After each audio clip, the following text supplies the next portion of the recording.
Hell.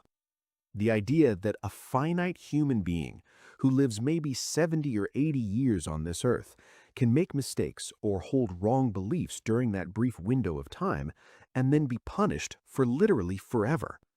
Not for 1,000 years, not for 1,000,000 years, but forever, without end.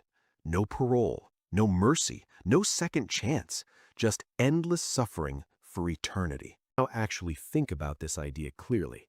Let us apply some basic moral reasoning to it, the kind of reasoning we would apply to anything else. Imagine a human judge. A man is brought before this judge.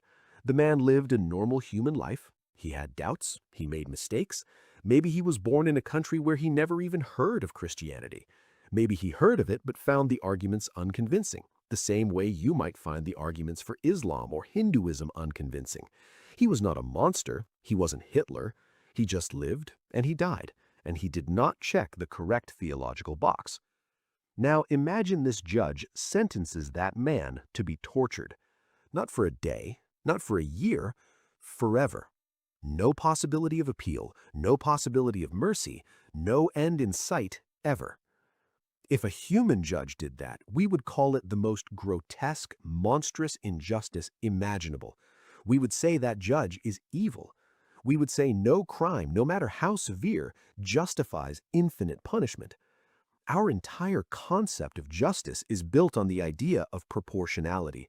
The punishment should fit the crime. A parking ticket does not get you life imprisonment. A single theft does not get you executed. The punishment has to be proportional to the offense. But eternal hell throws proportionality completely out the window. The crime is finite. You lived for 70 years. The punishment is infinite. You burn forever. There is no ratio that makes that just.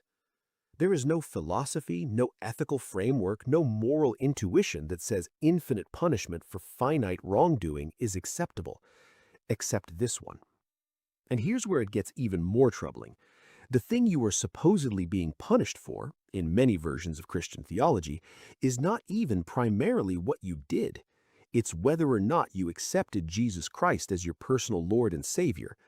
Not whether you were kind, not whether you fed the hungry or helped the sick, but whether you held the correct metaphysical belief about a historical figure.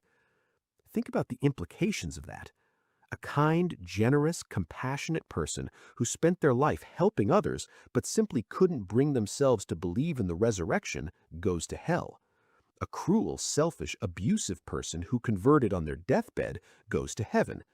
That's not a caricature. That's a straightforward reading of the theology.